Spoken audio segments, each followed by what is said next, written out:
Hi everyone, Niamh, I'm Kevin Byrne, Consul General here at the Irish Consulate in Chicago, to the Midwest, based here in Chicago. I hope you're enjoying this Irish American Heritage Month this March, and I want to thank you all for joining this talk on the emergence of Northern Ireland. It's the fourth installment in the Farther Shore series.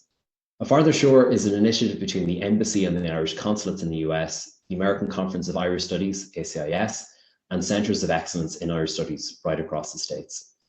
The purpose of the series is very much to be a resource, an opportunity for education and reflection on what has to be one of the most consequential periods in Irish history and one that's really shaped modern Ireland today.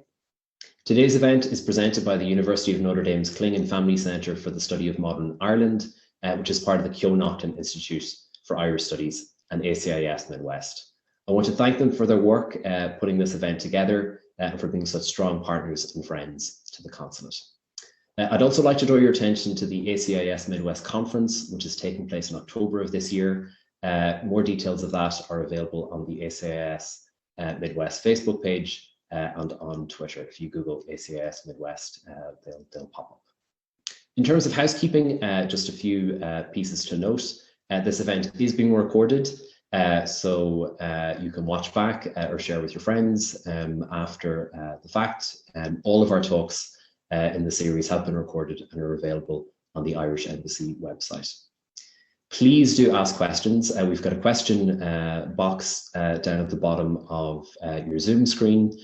Pop your questions in at any time during the event. The panelists are really keen to answer your questions, and we'll come to these towards the latter half of the event.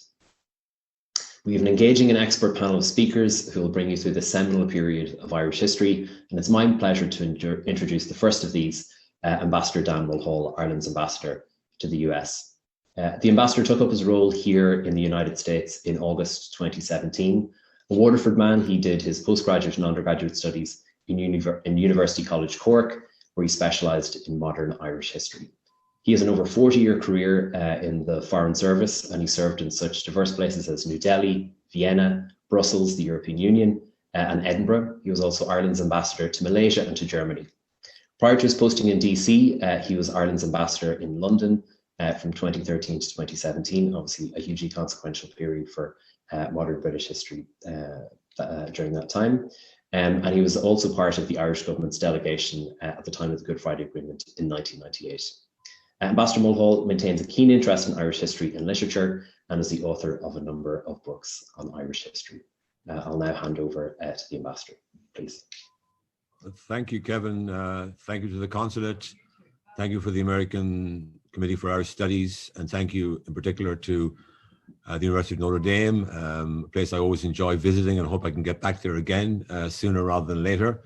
But that all, of course, is not in my hands. It's got to do with the the future direction of things as hopefully the pandemic will wane and we'll be able to get back to some form of normality in the months ahead. I conceived this series of Farther Shore because of experience of going around the United States the first 2.5 years of my term here, and discovering that there's a huge interest in Irish history among people I met around this country. But that maybe some people were a little, curious about, particularly the period we're now talking about. I mean, I think most people in America that I found that I met had some understanding of the Easter Rising and the importance of that in the Irish story, because it resonated very strongly here in America. But the story of Ireland in the period 1921, 1922 is a lot more complicated and a lot more difficult to come to terms with, even for Irish people, not to mention people from outside of our country. So that's why I decided to initiate this series of seminars, and I'm glad that we're able to do this one today, and thank you all for taking part. Now, this is part of what we call in Ireland a decade of centenaries, because for the last 9 years, we've had a whole series of centenaries that we have commemorated in various ways during those centenary years. And it began, of course, with the introduction of the Home Rule Act in 1912. This was a bill to give a form of self-government to Ireland, which was called Home Rule. At the time, that was what most Irish people wanted. They aspired to having their own parliament in Dublin under this concept of home rule. And we'll end with the centenary of the Irish Civil War, which took place in 1922 and 23. So we've now entered into the most difficult part of this decade of centenaries as we approach the 100th anniversary of the last stages of the War of Independence, which was a fairly violent period in Irish history. The Anglo-Irish Treaty negotiations of December 1921, the split in the Sinn Féin movement, and then finally the catastrophic civil war that took place after the treaty split. And then last but not least, the emergence of Northern Ireland, which is the subject of our discussion today. Now, this period, the current one, the period 1922, 1921, 22, 23, is a tricky period to deal with in the sense of commemorating what happened at that time. And the reason it's a difficult period to commemorate is because the issues that we are looking back at have a kind of a live feel to them. You can get a sense that there's still current issues that stem from that time, and that nowhere more so than when it comes to the emergence of Northern Ireland, because the centenary of that event, which occurred in 1921, will be marked by contrasting responses on the part of the two major communities in Northern Ireland, the Unionists on the one hand and Nationalists on the other. So for Unionists, the centenary of Northern Ireland is a source of satisfaction and even celebration. For Nationalists, is a very different view of that period. For Nationalist people in Northern Ireland, people of nationalist orientation, it's a reminder of a time when the hopes of their antecedents, their ancestors, were dashed when partition of Ireland divided the island of Ireland for the first time in our history.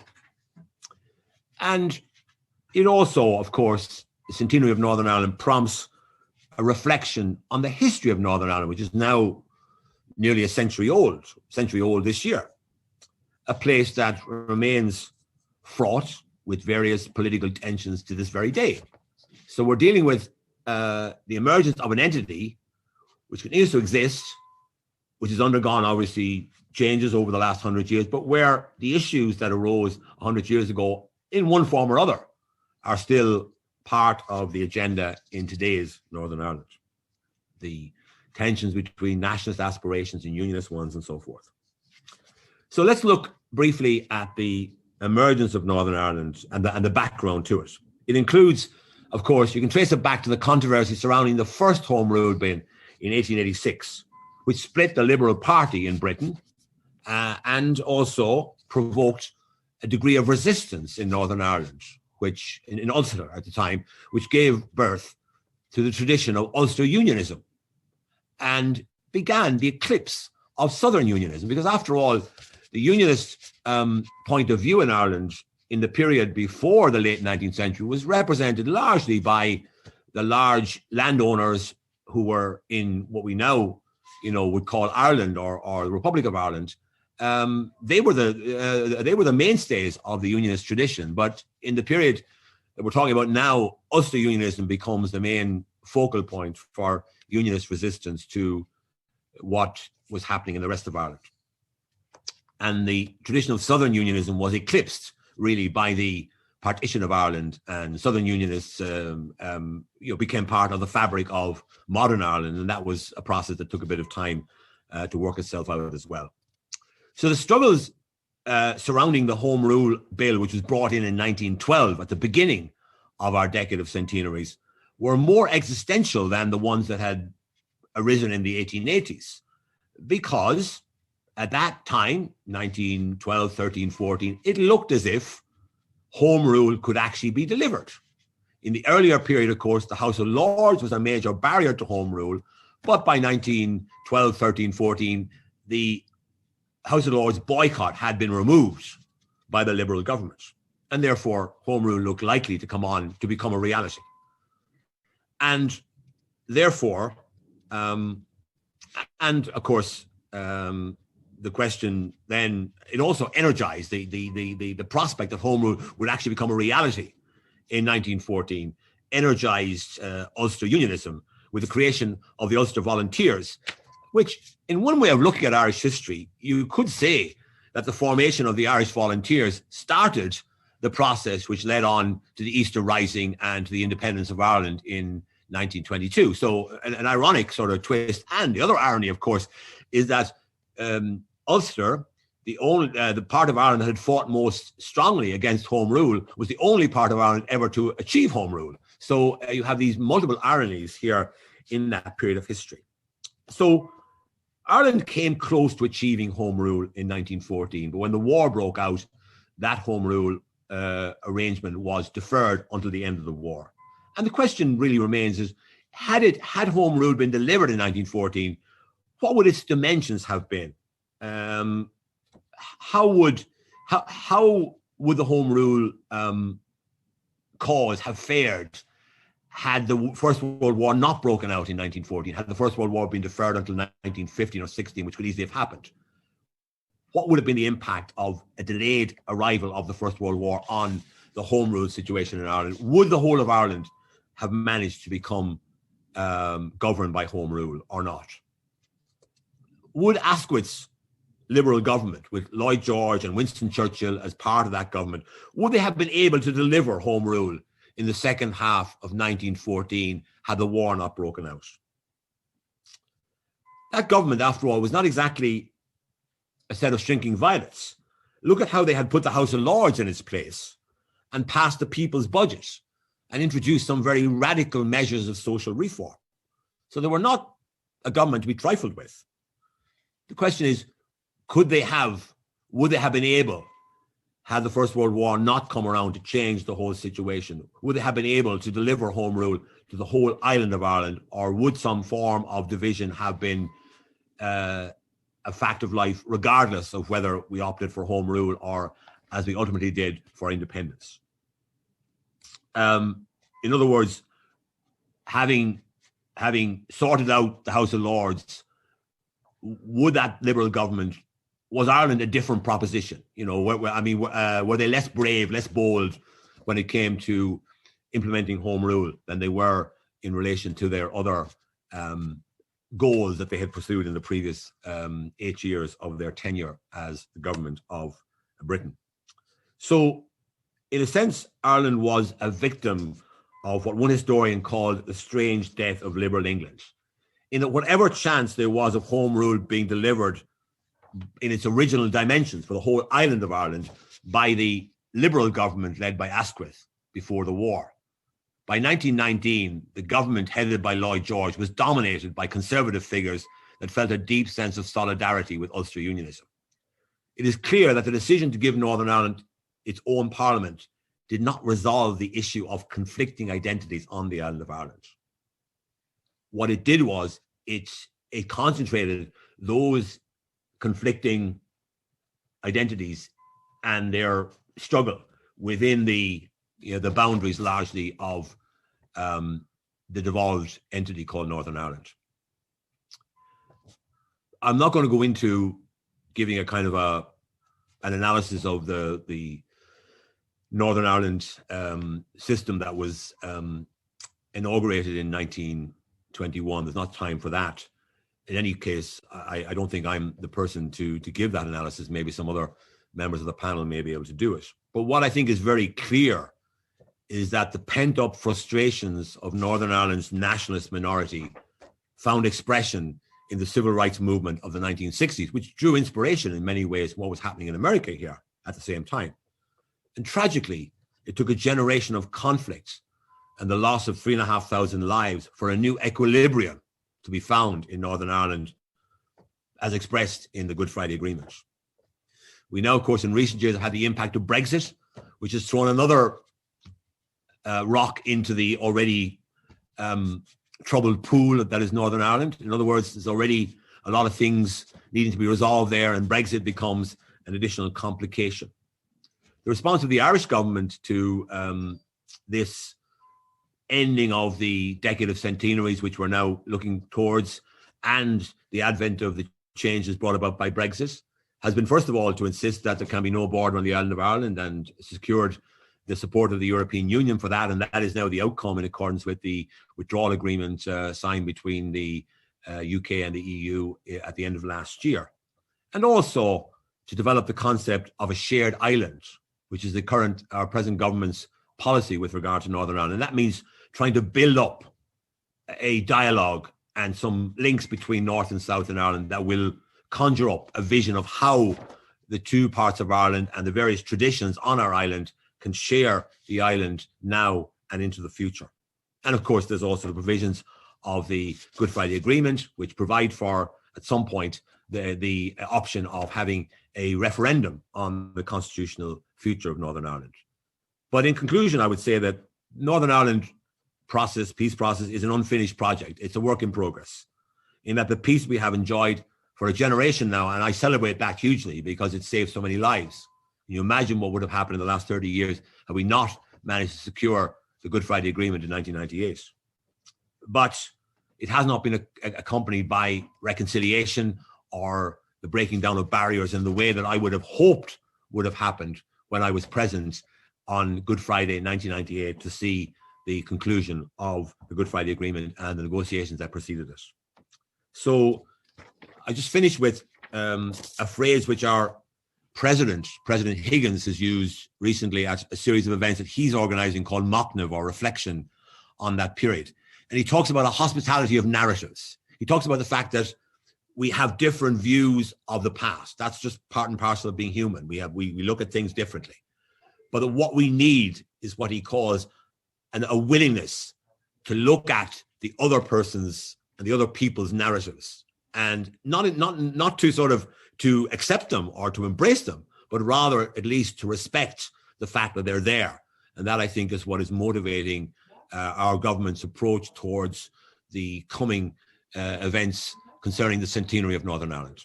Thank you very much for your attention. Thanks very much, Ambassador.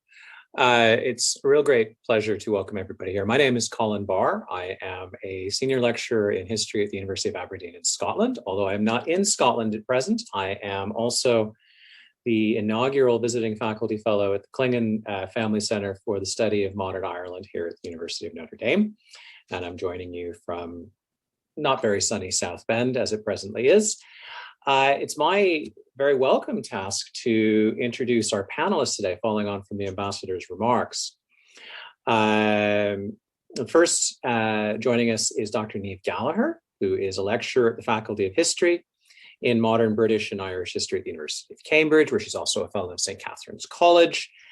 Dr. Gallagher is the author of Ireland and the Great War, Social and Political History, which was published in 2019. And which won the Royal Historical Society's 2020 Whitfield Prize, very worthy recipient.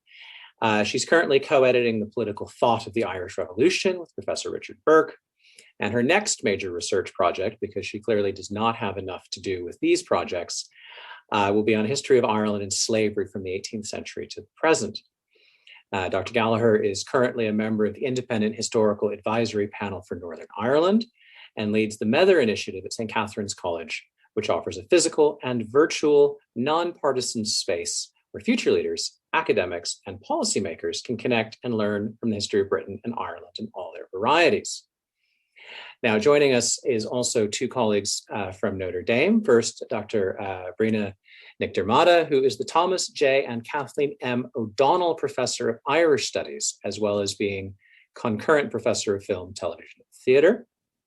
Now, in addition to writing over 35 screenplays and 10 documentaries, Professor Dhairmada is also the originator, writer, producer, and executive producer of the award-winning multi-part documentary series on the Easter Rising 1916, The Irish Rebellion, and its 86-minute feature version, both of which were very memorably narrated by Liam Neeson, and that were broadcast and screened internationally throughout 2016 and 2017. She is also the author of the companion book, The 1916 Irish Rebellion, published by the University of Notre Dame Press. She is also, many alsos here, the author of a wide variety of articles on Irish language and culture, and is an editor of the Field Day Anthology. Now, finally, and I just see a note on my screen, we may not be able to see Professor Barry Mcrae. So while we're working on the technical side, I am going to describe him for you in such a way that he can't, or at least can't be seen to cringe while we try and get his picture back for you. So Barry Mcrae is a novelist and a scholar of modern European, Latin American, and Irish literature. His most recent book is Languages of the Night, Minor Languages and the Literary Imagination in 20th Century Ireland and Europe, which was published by Yale in 2015, which won the American Comparative Literature Association's Renee Wellick Prize for Best Book of 2016. He is the author of The First Verse, a novel, winner of a number of awards, including the 2006 Pharaoh Grumley Prize for Fiction and a Barnes & Noble Discover Prize, and also of the book In the Company of Strangers, Narrative and Family in Dickens, Conan Doyle, Joyce, and Proust, which was published by Columbia in 2011, which won the Yale Heyman Prize for Scholarship in the Humanities. And I believe he's also working on another novel, which may be close to publication. Hopefully we'll have some idea if Barry is going to be able to join us on screen. The way this will work today is that I'd like to begin by posing first a question to Dr. Gallagher, and then begin a discussion amongst the three of our panelists. We are going to, as Kevin indicated at the beginning, we're going to try and take questions, not just for individuals, but for the group as a whole, including the ambassador. Please pop those into the Q&A box along the bottom, and we'll get to those as we go along, and particularly so towards the end. At around about 3 o'clock, in about 40 minutes time, I'll hand back to the ambassador for some closing remarks, which is how we'll finish the occasion. But I'd like to start, if I could, with Dr. Gallagher. And I'm drawn to this idea that the ambassador was quoting of President Higgins, this hospitality of narratives. And one of the things we have to understand is what are the different narratives that are available. And to do that, what were the options at the time? And I think maybe for our audience, a particularly useful way of thinking about this is, was this an inevitable outcome? Was a 6-county settlement something that was always going to happen once partition had been decided, or were there other choices or options available? And I do see at Barry, he's popped back on, the technical problems have been resolved, at least to that end. So Dr. Gallagher, if I could just pose that question to you, and then I have some others that I can shape the conversation as we go along. Great. Yes. Well, first of all, just can I say thank you, everybody. It's a real pleasure to be here, and thank you to the ambassador and to the consulate for inviting me today, and of course the University of Notre Dame as well. It's a real pleasure. So, Colin, I mean, it's a big question, but the short answer is no. Partition was not inevitable.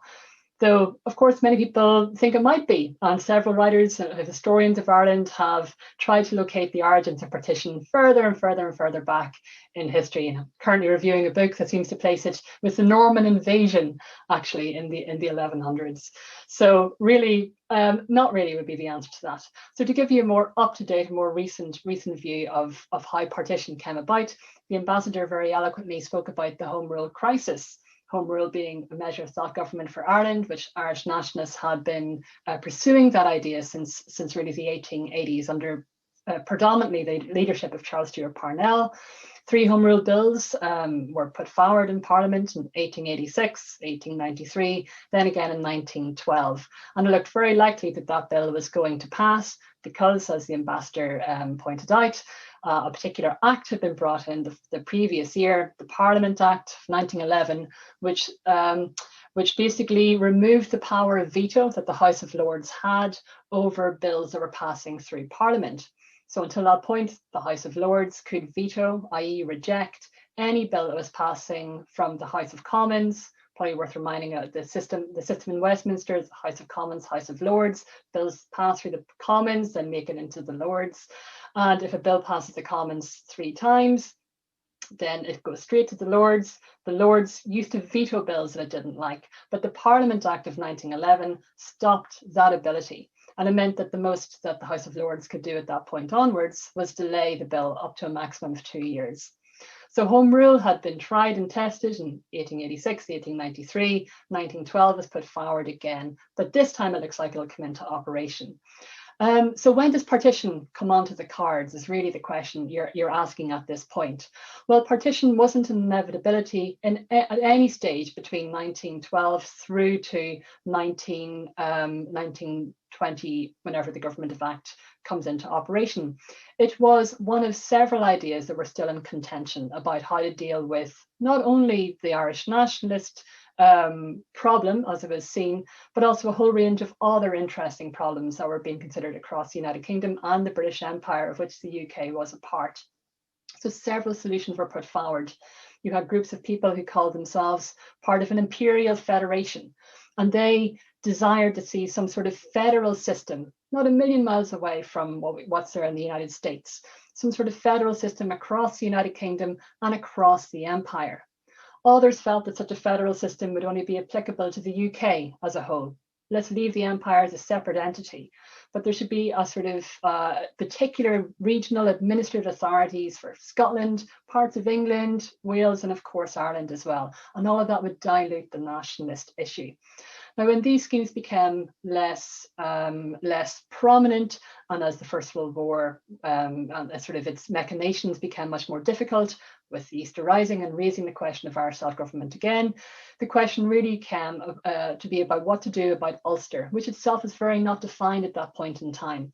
And right up to the last minute, it was really uncertain whether Ulster would be a 9-county solution, whether it would be a 6-county solution, indeed whether that was still the best solution available. Could there not be a single parliament for Ireland with particular county option schemes where particular counties in Ulster could opt out, or indeed other schemes were put forward at the time?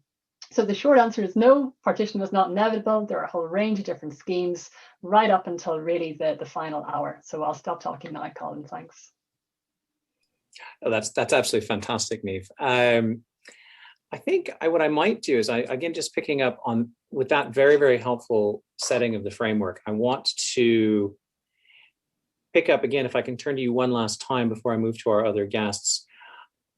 The title of our event today is The Emergence of Northern Ireland, and that word emergence is a really an interesting one and perhaps a fraught one. And I'll turn this first to you and then maybe also to our other guests.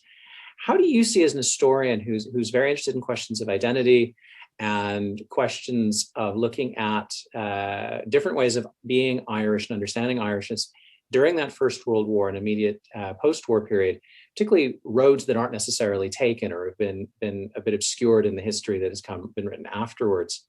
How do you think we should best or most helpfully talk about the origins of Northern Ireland? What vocabulary should we use?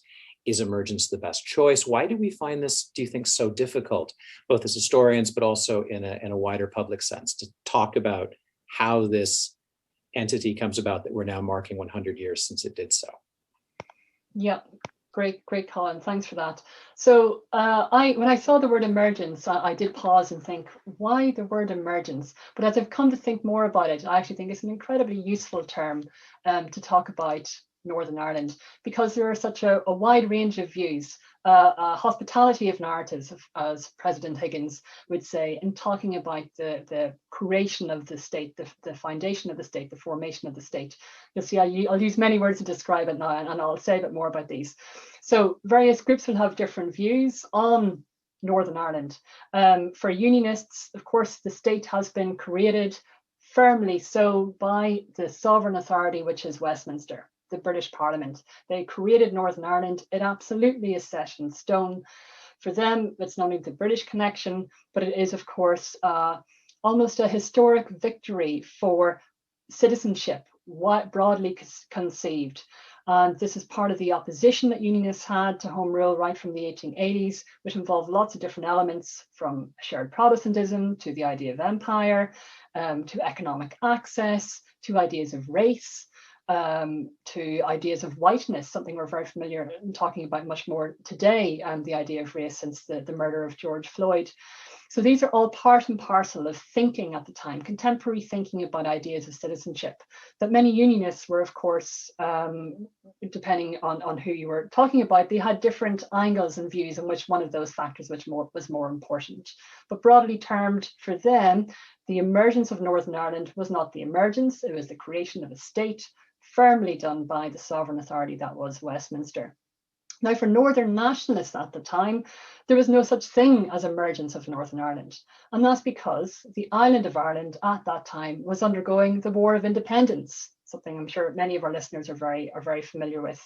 Very familiar with. Since January 1919, the War of Independence had occurred in particular parts of Ireland. It had particular concentrations. It wasn't just widespread. And then when the Government of Ireland Act was passed in December 1920, while it was certainly recognised by a lot of nationalists, north and south, it was not seen as sort of the end point to any question of sovereignty at that stage, because the War of Independence has still not been resolved. Yeah, so 1920 was not a fundamental marker, nor was May 1921 when the Parliament was established in Northern Ireland. In fact, for Northern nationalists, and indeed for many nationalists in the South, because they didn't see a distinction between them, that question became much more pertinent after the treaty, which we're familiar with, the Anglo-Irish Treaty signed in December 1921, in which there was a special clause that created what was called the Boundary Commission, a committee of people who would be tasked with reviewing the frontier between North and South. And many nationalists pegged their hopes in that commission that the boundary would be readjusted or even abolished altogether. Now, that commission only managed to get up and running in late 1924 into 1925, and the results were leaked in 1925. So really in 1925, this is when it looks like partition has become a little more real. So for nationalists, it's not 1920 or 1921. For those Northern nationalists who were subject to what the Boundary Commission found, really 1925 would be maybe a more appropriate date in thinking about it. So there are just a couple of different views. Of course, you might also think about Republicans at the time and Republicans since, for whom the creation of Northern Ireland was never a constitutionally acceptable thing, because sovereignty does not reside within Westminster. Sovereignty should reside within the people of Ireland, within the island of Ireland. Therefore, the state itself, when it was created, it was seen to be not a legal act, because it wasn't the people of Ireland who created it. And of course, this has been very much central to Republican thought over the 20th century into the 21st century. But that itself has shifted a bit, with Republicans in Northern Ireland after the Good Friday Agreement, of course, playing a major role in the government that is there. So in a way, by participating, some historians have said they shifted their position. But again, you could possibly argue that it could just be a sort of changing emphasis in the best way to achieve a Republican aim, a best way to achieve a united Ireland. Very similar to what Michael Collins might have said at the time, freedom to gain freedom. So really there are three different views. You'll have a whole host of different views within that. But I hope all of this shows the difficulty in talking about the language to do with Northern Ireland. Did it emerge? Was it created? Shall we mark it? Did it come out of nowhere? Was it sovereign creation, etc.? So I hope that kind of answers your question, to show the messiness of talking about what it was a contested and still is a contested state. That's fantastic, Niamh. Thanks. I wanted to pick up on that question, again, that word emergence, and turn to Briona, because of course, Briona, you've made a film about a different emergence of an Irish nation in 1916, which of course carries with it connotations of violence. It carries controversy with it. How do you respond to this idea of an emergence of Northern Ireland? Is that a term we can appropriately use? Is there a better one? How does it relate to the emergence you've actually captured on film? Yeah, that's a really interesting question, and I really love listening to both the ambassador and Niamh's very clear discussion there of the events leading up to the emergence or the creation, or I suppose if you're a nationalist or were a nationalist in those days and since, the imposition of the state of Northern Ireland. So I think that's the third part. And in our that wonderful phrase, the hospitality of narratives.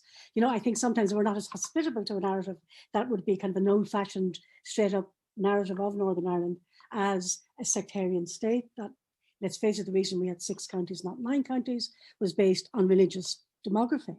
Or to put it another way, a less academic way, a sectarian headcount. So I think, while we obviously need to be pluralistic and need to realize that there are different views and that people hold those views with honesty and with integrity. I think when we look at what emerged in Northern Ireland, from where it emerged and the place it emerged to, if I'm mixing metaphors there, it was I'm going to quote the Manchester Guardian at the time. Obviously, the Manchester Guardian, was not a Tory. I was going to say a Tory rag. It was not a Tory paper. Never was. It never will be. However, I think it's really interesting. This was written on the 3rd of May, 1921, just before the opening of the Parliament of Northern Ireland. And they said the following: just before the Government of Ireland Act came into effect. And this is the Government of Ireland Act, which set up the Parliament of Northern Ireland. It postulates calm and peace. It takes place in the extremes of violence and in an atmosphere of hate. It forebodes not the cessation, but the continuance of strife. And I think that has been, unfortunately, appallingly, but truly prescient. Because I think partition, from both, actually, I think genuinely the Unionist and the Nationalist side, has been a tragedy, has been a tragic failure. I think the fact that it hasn't been a solution has been shown in every single decade. There has been conflict. Every one of us who spoke talked about the conflicted nature. We look at it today in terms of Brexit, even in terms of COVID. It's not clear because of partition, because of this conflicted view of the legitimacy of the state. And I think as well,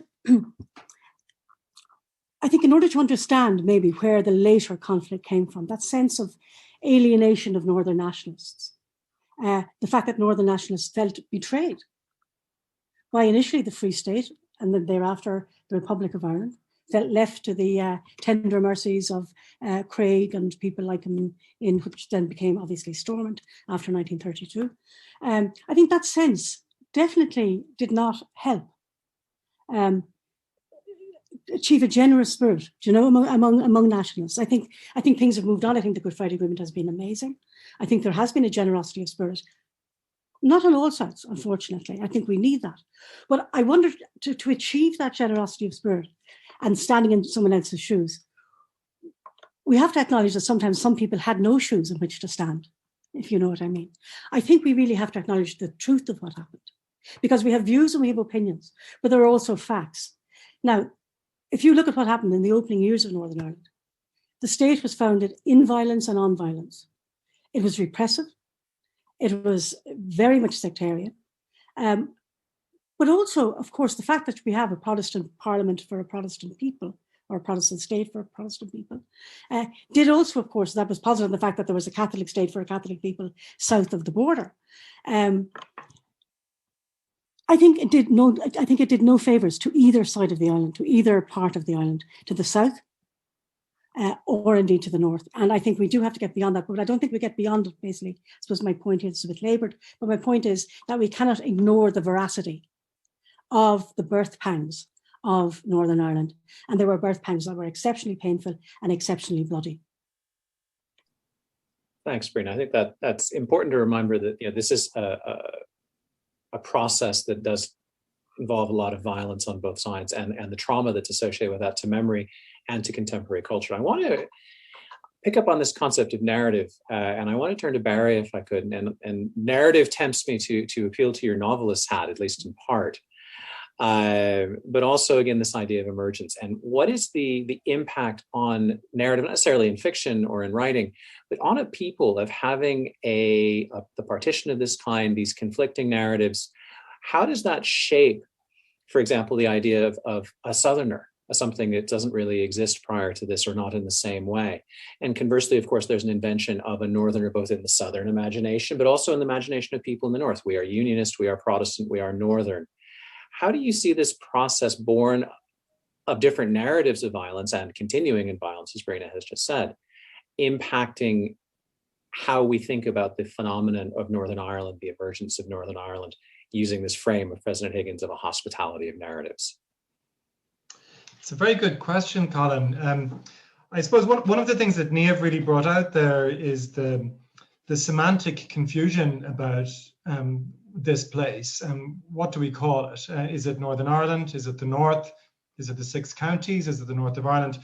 And that's not just an idle question. All of those things mean something different, but also the confusion points to something very important and true, which is that the southern state, we can call it the 26 counties, has always had an ambiguous relationship to Northern Ireland. It hasn't fully understood what its relationship to it or to its people should be.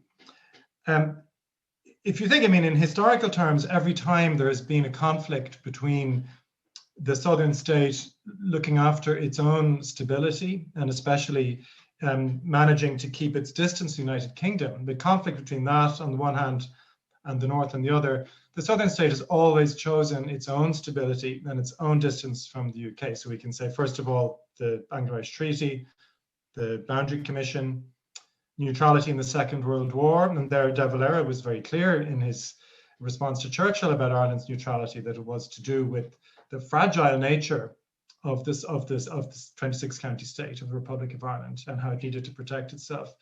Again, you could say the arms trial, and most recently Brexit, again, where the southern state has looked to protect its own distance from the United Kingdom at the expense, in certain ways, of Northern Ireland.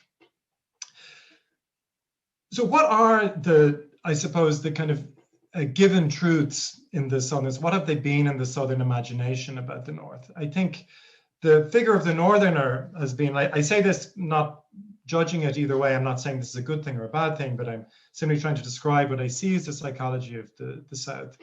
A figure that inspires both guilt and fear, I think. Guilt because there is a sense that Northern nationalists are part of the nation and have been abandoned and betrayed. But a fear that this strange figure, an Irish person who is not part of the Irish state, in some way poses or represents or incarnates a threat to the stability of the 26 county state. And I think it is worth, a couple of things are worth emphasizing about the Republic of Ireland that not everybody outside it knows. But one is that the sense of the stability of that state has always been quite fragile. And as I said, De Valera said it in this famous speech to Churchill, that there's always been a fear in the South, that the state might end up in some ways subsumed back into the United Kingdom, overshadowed by it, or that it might fail in some other way. So we're not talking about a confident polity in the 26 counties. And the existence of the North and the ambiguity of how the North is connected to that state has always felt like something threatening, also guilt-inducing, but also threatening, standing in the wings. That's part of it. This uncertainty about the viability of the state in general. But then there's actually the presence of Northerners in the Republic. And I went to college in Trinity in the mid-90s in Dublin. And Trinity, there were a lot of Northerners went to college in Trinity, and for different reasons. It has a Protestant history, of course, Trinity, but it's also located in the Republic. And one of the things that everybody remarked on, I remember, was that when the Northerners came down, Catholics and Protestants who had been in the North, been to different schools, had lived in different neighborhoods, when they came down to Dublin quite separate, but then found each other at the end of the first term, the Northerners were one, Catholic and Protestant were one distinct social group, and the Irish people from the Republic were another one. And that, in a way, is what Benedict Anderson calls imagined communities, that by suddenly being outside of Northern Ireland, the sense of something they had in common emerged, became psychologically palpable. But I think also they were responding to a certain hostility, whether it was unconscious or overt, on behalf of Southerners. And, Irish people are extremely attuned to accent. It's something that they talk about all the time. And Northerners in the Republic are instantly identifiable by a Northern accent. It's something that people joked about, but it's not always nice joking. So you could say that in some ways, Northerners, to call them an oppressed minority in the South it's complicated, but there's certainly some truth in it. But certainly a psychological division emerged in the wake of that border that is very real and very deep, and that especially activated a lot of fears or perhaps even paranoia on behalf of people in the Republic about the viability of their state. And the last thing I want to say about this is, is that Southern identity, if you call it that, the Irish identity in the Republic of Ireland is very connected to the state, much more than I think people realize, to the state, its symbols, its institutions, the education system. That's actually a very fundamental component of the way people in the Republic of Ireland think of themselves as being Irish. In some ways, even more than to some kind of external, kind of misty notion of Irishness. I think the state is extremely important, and anything that threatens that, a state that doesn't seem to be so strong in certain ways, anything that threatens that is something that is quite disturbing for the Southern psychology, I think. Thanks for that, Barry. That was very interesting. Just as you were speaking there, I was thinking, picking up on Benedict Anderson's phrase that you quoted about imagined communities. And I wonder if I could just slightly unfairly throw a question to Niamh. What was it, if you can comment on it, that the founders of Northern Ireland, or those who advocated for it in the Unionist community, what did they imagine this community was to be? We know the famous phrase Briona quoted, a Protestant state for Protestant people. Was that the limit of their ambition, or was there a sense in which it was Northern Ireland? Where did Ireland fit into that conception? What did Irishness mean to these people as they began to think about what the partition should look like, what the scale of it should be, 6 counties or 9, and what they should be building, what they wanted to build in this new entity?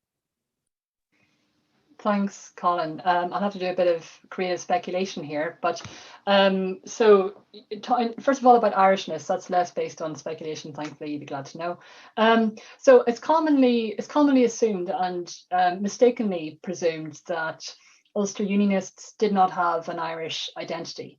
And it's partly thought that because people write about their Britishness, and Britishness, of course, was very central to their claims to protest against Home Rule at the time.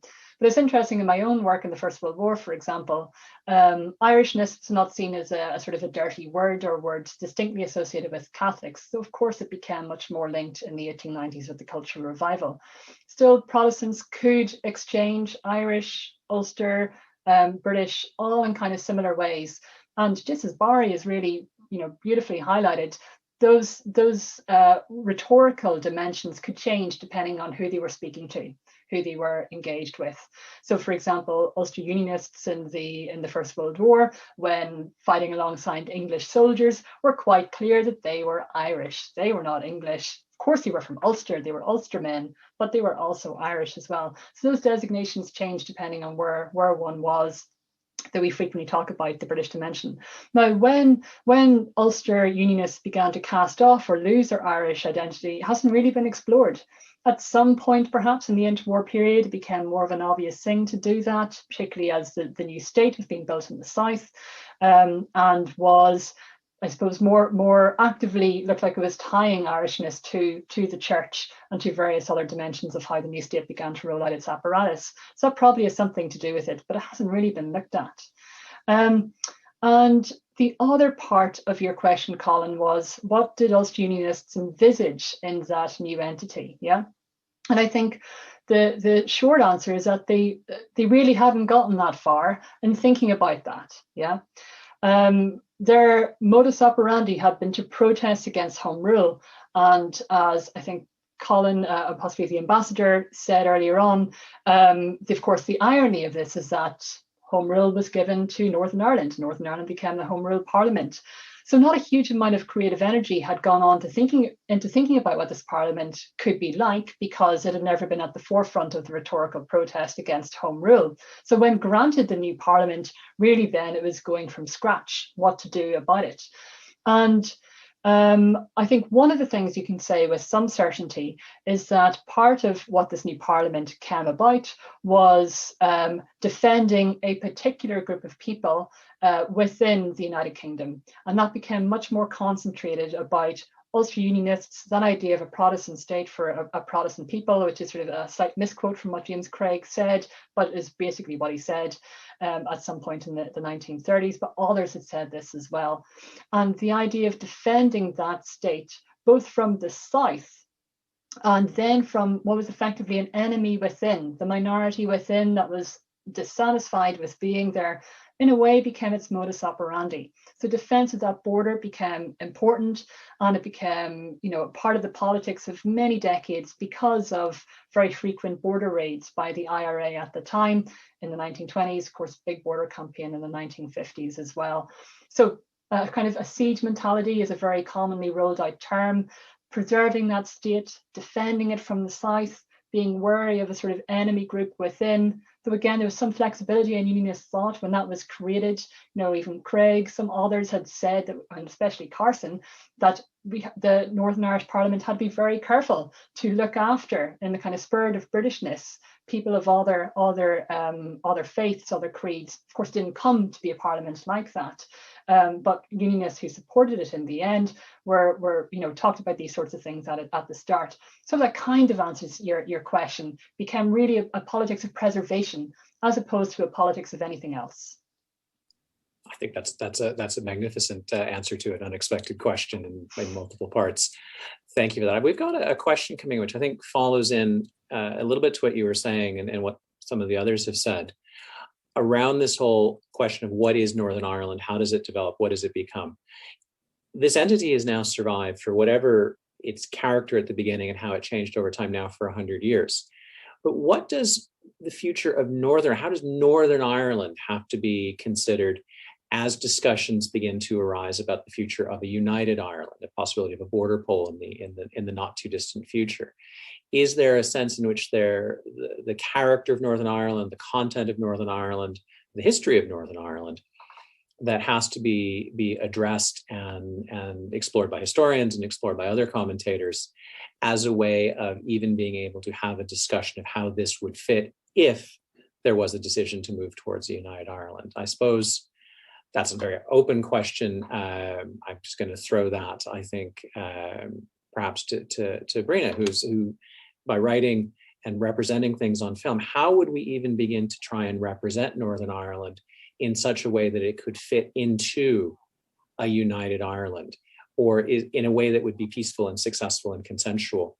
How do we even create a language to do that? Well, I think we have to look again at at Ireland in its entirety, in the island, 32 counties of the island, and reimagine the whole island, and reimagine East and West as well. All those relationships within the island and within the archipelago, for want of a better word. But I think all of those relationships have to be looked at, have to be reimagined. With that spirit of generosity, I think, And one of the things I think is interesting about Irish and British identities, and I was listening to a debate the other night that Claire Byrne had on Irish television, where she had various people talking about the possibility of a border poll and whether that was something that we would like to have or not. And she had people from basically the Unionist side, nationalist side, and people who very much were in the middle. And they were talking about Irish and British. They very rarely use the words Catholic and Protestant. They didn't use. So I think we've gone beyond the sectarian usages of the early 20s and 30s. But one of the things, looking back and reading a lot of the debates in the Northern Parliament and in Stormont after 1932, was the word loyalty to the Crown. That was equally that they were very happy to have a Roman Catholic around the place, so long as they were 100% loyal to the Crown. So I think if we're going to look at a new Ireland, I do think we're going to have to, because people's British identities is exceptionally precious. It's something that when they were on the Somme, that's what they gave their life's blood for, as much as the Irish nationalists gave their blood for home rule or an independent Ireland, or however way they imagined it at the time. So I think we're going to have to do something very imaginative that goes beyond flags, if you like, but something that will allow us to be both. And that's why I think that we have to tell the truth about all of the things that happened on this island, that all sides did and no sides did. I really think we have to move beyond that. And there is, I think, a small middle ground occurring on both sides. I think, to be honest, sometimes nationalism in the north at the moment, somewhere like Tyrone, it's couched. I was listening to a young woman the other day, and she was talking about herself as an Irish nationalist, because she spoke Irish, she played GAA, she didn't quite say she went to mass on a Sunday, but that was part of the package. That's something that is so alien to a 19-year-old in Waterford or in Dublin or in Galway. That's not how they see themselves as a modern Irish person. They don't see themselves in that almost 19th, 20th century view of themselves as Irish. So I think we need to go beyond those, any kind of binaries. And I think to a great extent we are. And I think that's where the imaginative leap is going to be. And it's also going to be a political leap, I think, because you will have questions of joint sovereignty, for example. Do we give up our symbols of our Navian, the tricolour? What do we do with those really, really hard questions? How do we recognise that you can be Irish and British, or can you? These are questions that we have to face, Colin, I think. Thanks, Briona. And just as an aside to our audience, if you want to ask questions, do feel free to pop them in the Q&A box. But while we're waiting to see if anyone has another question for us, I wanted to pick up, Briona, on what you were saying about symbols and turn to Barry, particularly around the question of the Irish language, which is something that's been raised a great deal. Is the place of the Irish language in the Republic of Ireland and its symbolic value will be a difficult match in a context of United Ireland, where this Northern Ireland state we're discussing, in the event that there would be a successful border poll, or a border poll, an outcome of unity. How do you see, as a scholar of minority languages in their places, how does that get navigated? How does the Northern Irish, or the place of Irish within Northern Ireland as it emerged, and the political and symbolic freight that it carried within the context of Northern Ireland, does that make a successful amalgamation, even if there were a poll that called for it, more difficult, and how might that be navigated? Well, I think, it's a bit what Niamh was saying about the term Irish. I mean, there is nothing inherently Catholic about the Irish language historically, and it has historically belonged to, Peg Sayre's best friend on the Blaskets was a Protestant woman, but including Northern Protestants. But like so many things about the conflict in Northern Ireland, conflict, in the broadest terms, things that aren't always addressed, or often aren't addressed directly, and so they're kind of displaced onto a series of symbols. And I believe that the language dispute in Northern Ireland now, and the Language Act and all that, isn't really about languages at all, but it's just simply a moving to a symbolic arena of something else. The bigger question is what happens to all of those symbolic systems, would happen to all of those symbolic systems and emblems in the Republic if there were to be an amalgamated state between North and South. And that is much harder to resolve than anybody would like to admit, I think. I think the identity of the 26 counties is still, in many ways, even psychologically, even for young people, I think, still rooted in certain ideas of the 1890s about what Ireland is, what Irishness is. I don't think it would be easy for people in the Republic. Again, we have one of these ambiguous situations where we want incompatible things. So I think most people in the Republic, I suspect, really want a united Ireland. They feel that Northerners are our people. We should be one. We should be a polity together.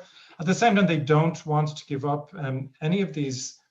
I mean, to call them symbols is almost to dismiss them. They're deeper things than symbols, but they're sort of, I suppose, structures of identity that they've come to used to expressing themselves collectively through. The Irish language is one of those. How that would work is very hard to figure out. There's certainly always going to be an element of Northern Unionism that is hostile to those symbols, and an element of and in fact, I would say preponderance of people in the Republic who are absolutely inseparably attached to them. There again, I'm not saying what should happen, but historically speaking, as I said earlier on, the Southern state has always chosen its stability over becoming closer to Northern Ireland. And of course, Brexit has made this much harder. United Ireland is much easier to imagine within a European Union of states and regions and with devolved powers. It's much harder to imagine now, where joining a United Ireland also means joining United Europe. That's really a hard sell for a lot of people. Not many answers there, I'm afraid, Colin, but more a lot of questions. I'm disappointed you haven't solved the problem for us in 5 minutes, Barry. It's obviously a fairly simple one, how to reconcile different parts of Ireland. So we'll mark that against you, obviously. I want to pick up something, if I could, that actually we have a question coming in from Tim McMahon, a colleague at Marquette. Let me just have a quick look at this. Returning to Niamh's discussion earlier about shifting definitions of partition in the 1910s and 20s, Can we identify how Unionist leaders and Unionists more generally imagined their new state, or more broadly, their new community? Did that imagination change after the Boundary Commission report was shelved, a project I know Tim's been working on in his own work in recent times? I'm going to throw that one to you, Niamh, if I may. Well, in the spirit of not answering questions very well, this might well be another one of those examples, I'm afraid, Tim. So your question is very interesting. How did Unionist leaders and Unionists more generally imagine their new state or their new community? So the elements of this I'd like to bring to attention are what again the ambassador referred to earlier on, which was this sort of divergence between what becomes Ulster Unionism and Irish Unionism. So Irish Unionists who've been made up of a variety of different people of other backgrounds, landowners, for example, the old kind of aristocracy, and of course those from other types of backgrounds who were not part of the new 6-county Northern Ireland. They were left within the 3 counties that remained within the Free State, the 26-county entity that was created after the treaty. And in a way, Alvin Jackson, who's written a lot about this, has argued that Ulster Unionism lost a lot of its intellectual dynamism, a lot of that intellectual power about what was unionism that stretched well beyond the island of Ireland to thinking about the United Kingdom and, of course, the Empire, was lost as Ulster Unionism became a sort of a creed, if you like, that Irish Unionists had fought against for the decades beforehand. So just as unionism as a wider movement had protested against Home Rule, partly because they feared the power of the Catholic Church and a sort of emergence of a very exclusivist form of Irish identity in which unionists would be penalised, that ironically is yet another irony we can add to what happened for Ulster Unionists in Northern Ireland, as their own identity lost those wider elements of unionism, became much more concentrated about the territory of Northern Ireland rather than the sort of other fundamental bits of the union, and became very focused on resonance of the border and having no shift or no change between that. And I think we can see that across the 20th century into the 21st. And really good recent examples of thinking about this question are the Scottish independence referendum in 2014. So some of you maybe aren't familiar. There is a sort of a very strong nationalist movement in Scotland at the moment under the power of the Scottish National Party. A referendum in 2014 for independence, which didn't succeed, but there were significant numbers who voted for it. And in fact, it looks pretty inevitable, and I bet 10p on this one, that another referendum might produce a vote in favour of independence. So there's recent politics that have gone on that might well change that. But the comparison with this is that actually Ulster Unionists who call themselves and feel unionist, what does that actually mean? So in the 1912 to 14 period, it meant wider things that I mentioned about empire, civilization, a wider sense of Britishness, for example. Those things, they've lost many aspects of those things. The empire, of course, is gone. Of course, you've got a Commonwealth and recast in different language, but the empire has now been much more criticised within Britain as a whole in terms of the very real violence and coercion that was exercised underneath it, and not least this question of race, which is now a really big question in Britain at the moment as well. So the empire is no longer that kind of entity which you can kind of have that sort of relationship with. The connection between church and state has also changed considerably. Religion does not wield the same power in Britain as it once did, even into the start of the 20th century. So that also has gone. Now, when looking further south, of course, there have been tremendous changes in the state in Ireland that also have shown considerable change in attitudes towards the Catholic Church, not least the gay marriage, the Act of Gay Marriage, which is now will be part and parcel of the legislation, is part and parcel of the legislation, but the 2018 repeal against abortion as well. So all of this is really kind of interesting stuff happening in the South, which dilutes that claim that it would be a Catholic state that Ulster Unionists would be against. So where does that leave unionism as articulated in Ulster?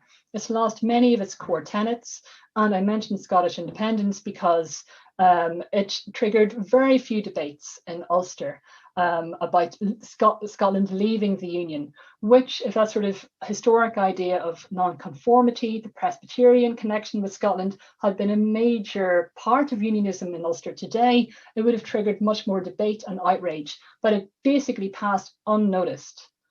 So where does that leave Ulster unionism? It leaves it very much connected to that territory of Northern Ireland and really resonance and defence of that border. They become the pillars of Ulster unionism. That'll be very, very difficult to try and discuss or change in any ways during the discussions that will inevitably happen and should happen because they're on the cards about having a united Ireland in the future. So I hope that kind of answered your question, Tim, in a sort of roundabout fashion.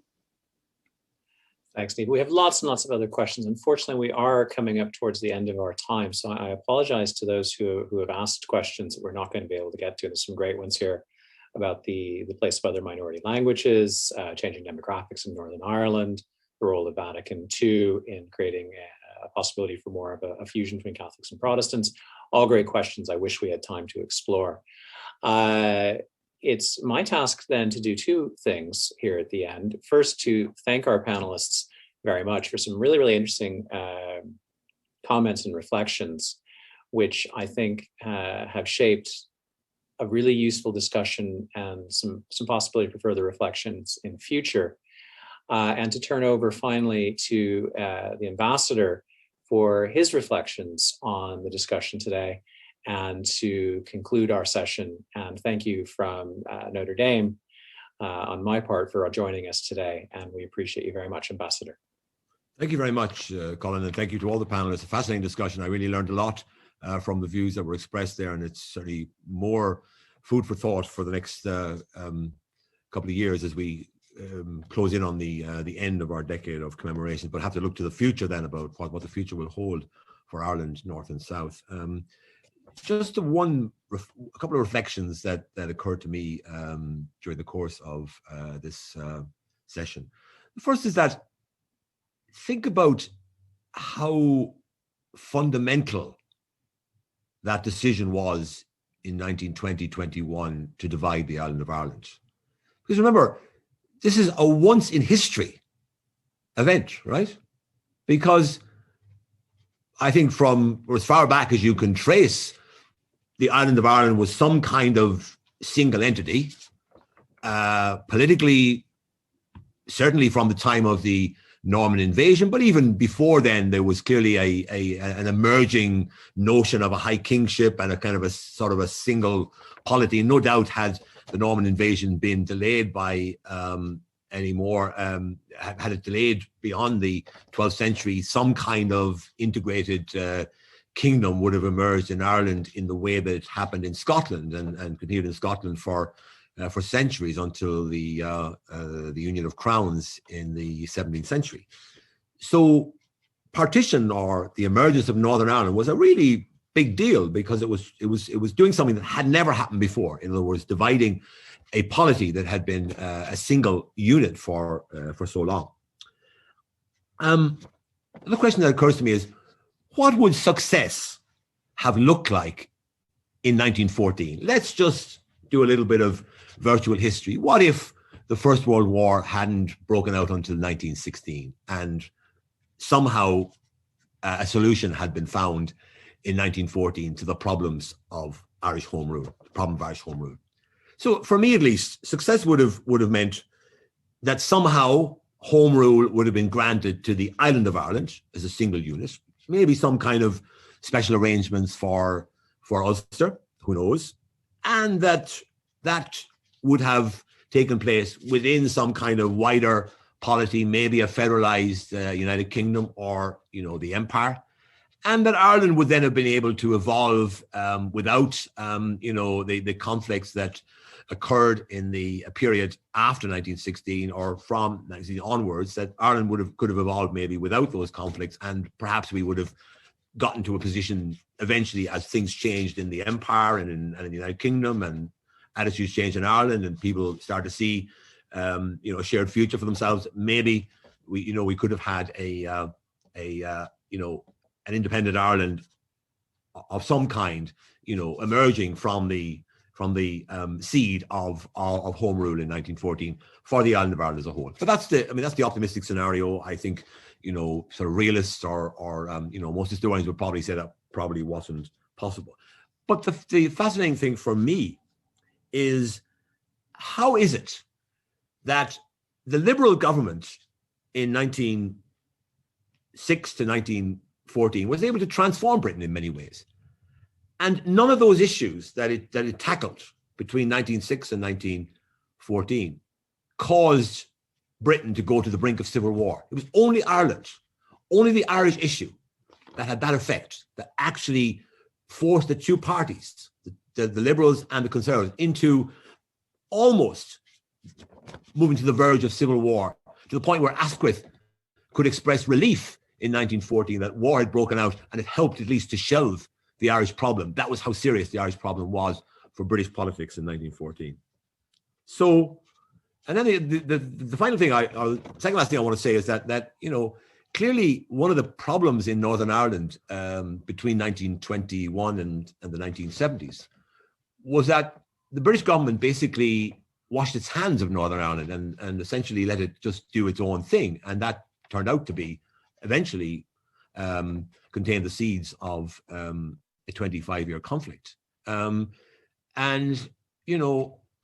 question is, why was that? Because it seems to me that Northern Ireland was a place apart, even when it came to the United Kingdom in the 20s, 30s, 40s, 50s, 60s. It was only when the Troubles and the Civil Rights Movement and the conflict that arose in the late 60s forced Northern Ireland back onto the agenda of the British government that they started to take what was happening there seriously again. So that neglect of that kind of unwillingness to get involved really in the affairs of Ulster for that period was a bit of a failing, I think, and it's one that you look back on and say that it was because essentially they saw Northern Ireland as a separate entity from Britain. And finally, to look forward to the future, I have seen in my 40 years in the Foreign Service the gradual, incremental Europeanization of Ireland. When I joined the service in the 1970s, we were kind of hanging on to the sort of coattails of the European Union. We were kind of, in a way, a country apart. We were so far behind the rest of the European Union countries that we were almost semi-outsiders. We weren't members of NATO as the rest of the others were. We were far less developed than they were. We were, everyone else was around the average in the terms of their GDP. We were about 2/3 of the average. So we were really an outlier at that time. And since that time, we have become progressively part and parcel of the European Union. And certainly now it's a core part of who we are as Ireland. And I suppose the big question for the future is whether that European identity is the way of the future or not. And much of that will depend on how Brexit works out in practice, whether people in Ireland, North and South, will start to see Ireland's position within the European Union as a positive thing that might have some capacity to bring people together in whatever form that coming together might take. So that's the kind of question that I leave myself with, and I leave our viewers and the panel with, as to whether the progressive the changes that have occurred in Ireland, in particular Ireland's Europeanization, which has been accelerated by Brexit. And I give you a very practical example of that. Up to last year, 80% of Irish goods that went to the European mainland went through the land bridge in Britain. In the last 6 months, a whole plethora of new routes to get cargo from Ireland directly to the European Union, directly to the European mainland, have been opened. And an increasing capacity now exists to transport goods directly, rather than having to go through Britain. And that is, in a way, a kind of a symbol, a kind of an example of, I think, what could be a wider trend of Ireland immersing itself more and more in its European identity. Whether that's the way of the future or not, only time will tell. But thank you for taking part in this discussion. Thank you to the panelists. Thank you to you, Colin, for chairing this. Thank you to Notre Dame University, to the ACIS Midwest, and indeed to my colleagues at the Consulate General in Chicago for making this event happen. I think it's been a very good discussion. I hope everyone has enjoyed the occasion. Thank you very much. Thank you again to everybody. And this will be available on recording for those who joined us late. And I look forward to seeing you all again in future events. Thank you very much.